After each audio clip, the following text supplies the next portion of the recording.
देखिए, United nation की तरफ से 2025 ये कोऑपरेटिव ईयर घोषित किया गया है और हम सबके लिए सौभाग्य की बात है, आज सभी कोऑपरेटिव के अधिकारी वहाँ थाना जिला में पहला कार्यक्रम कर रहे हैं।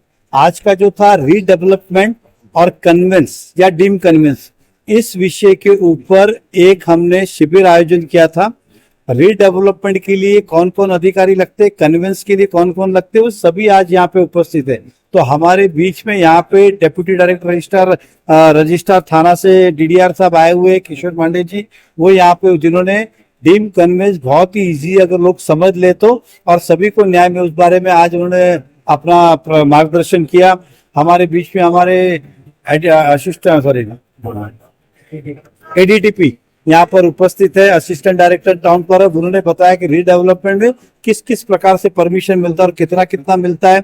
हमारे बीच में डेप्यूटी रजिस्ट्रार यहाँ पर है, जिन्होंने ये बताया कि अगर रीडेवलपमेंट करना है तो बाद में आप पे कोई उंगली ना उठाए या कोर्ट मैटर ना हो, तो उसके लिए अगर क्या क्या प्रिकॉशन आपने लें, किसका प्रोसेस क्या है, अगर वो आप फॉलो करेंगे तो शांतिपूर्वक ये हो सकता है। हमारे आज तहसीलदार है तो नायब तहसीलदार मैडम यहाँ पे, इन्होंने बताया कि 7/12 पे नाम चढ़ाना कितना आसान काम है, कौन सा फॉर्म भरना है और 5 रुपए के स्टैंप पर किस तरह से उसे इस बारे में जानकारी दी। और मुझे पूर्ण विश्वास है कि इस मार्गदर्शन शिविर से जनता जो है जागरूक होगी और लोगों को भी जागरूक करेगी। आने वाले समय में किसी को भी रीडेवलपमेंट हो, डीम कन्वेंस हो, तहसीलदार का हो, म्युनिसिपल परमिशन का हो, बिल्डर उन्हें ठगेंगे नहीं और लोग जो है आने वाले समय में अपना नुकसान ना करे, इसलिए मार्गदर्शन शिविर का आयोजन किया था। इसका फायदा सभी को होगा, ऐसा हमारा मानना है। देखिए, ऐसा है कि एक आपको भी पता है, आप सही पत्रकार हो, ये जब भी हमारे शहर में क्लस्टर लाया गया था तब भी हमने उसका विरोध ही किया था कि क्लस्टर जनहित में नहीं है, रीडेवलपमेंट में अड़चन आएगी। किसी को व्यक्तिगत टारगेट करने के लिए नहीं किया था, हमें दिख रहा था कि इतना सब नहीं हो सकता है।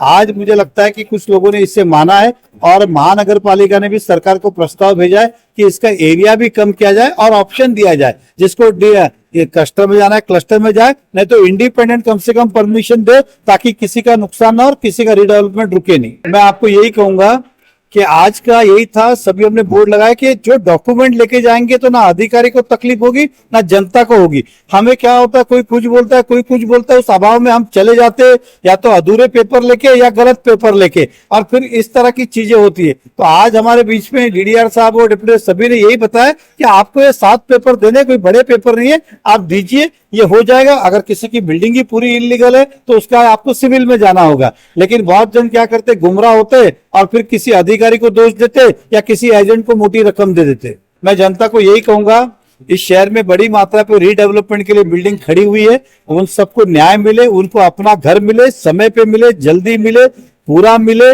और उनके साथ न्याय हो, अन्याय नहीं हो। इस दिशा में हमने आज ये तो किया है, लेकिन सरकार से भी जो जो काम कर रहे हैं, सरकार के पास बात रख के उन्हें भी हम न्याय दिलाएंगे, इतना हम पे विश्वास करे जनता।